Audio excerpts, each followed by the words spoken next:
Well, we have an idea of what's happening with Stellantis between some of their own making and now outside forces with the US government. Things are about to change.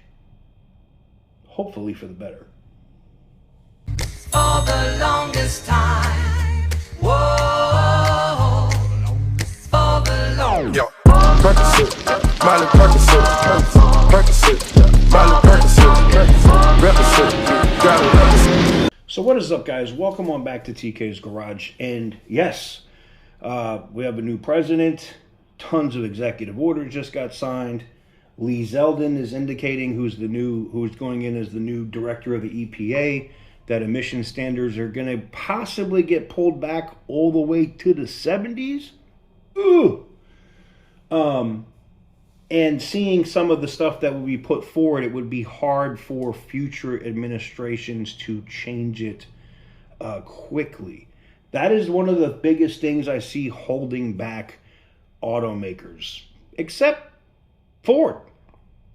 As soon as this information is coming out that emissions were being rolled back, the EV mandate was basically done, tax credits are gone on EVs, Ford's CEO is already saying, hey, we're going to get rapid development going on iconic cars. Remember, he said that here recently, that they were going to get back to making iconic cars. Even GM looks to be reversing course. Does that mean they're going to come back out with the Camaro?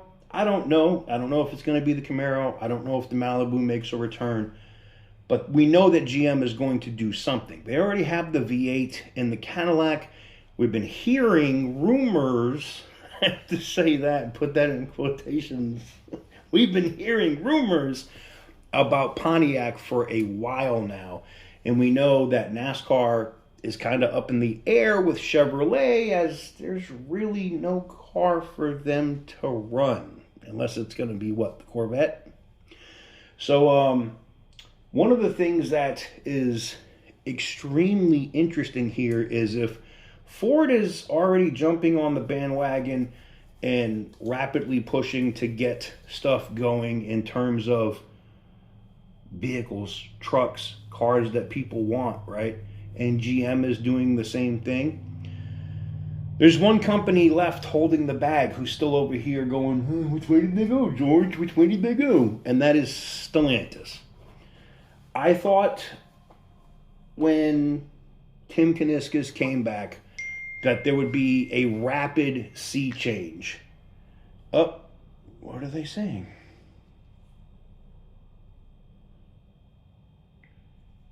Okay. Oh. Uh-oh.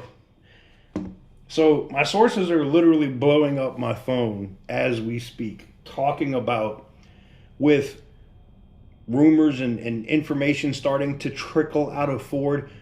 Somebody at Toyota made a public statement that they're looking forward to maybe bringing back a V8 to the Tundra. The only one left holding the bag right now is Stellantis. And it's funny because these sources are hitting me up now saying, hey, they're talking about it in board meetings now about how fast could they rapidly produce or rapidly put something out with a V8 in it. And it's really simple. I know that they're saying, we can't really build, we'd have to retool stuff for the 5.7. One, that's BS because you already built the 5.7 for the Durango. So I don't want to hear that. And we know you're building that truck at least till 2026. Through the 2026 model year. So good luck with that BS. So that's not even an option. So we don't want to hear that. But let's say that is the case. Put the 6.4 in it. Put the 6.4 liter engine in every 1500. It's an upgrade. It's a more powerful engine, more torque, more power. I think Mopar fans would be happy with a 6.4 liter Hemi instead of this horrible gas mileage, can't tow with it, turbo lag, head gas blowing, thermostat popping, hurricane. Just me. But it looks like, according to sources, that they're actively talking about it right as I'm filming this right now. Like, that's when the sources, one, hit me up. So that means multiple of my sources are on whatever Zoom or whatever call that they're doing right now. And they're both telling me stuff at the same time. So that's positive. It means that because we already see Ford indicating that they're going to move to, take advantage of this current administration, and even GM, who's horribly mismanaged,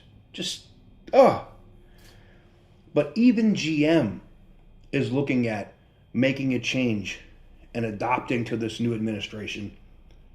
Stellantis is the odd one out.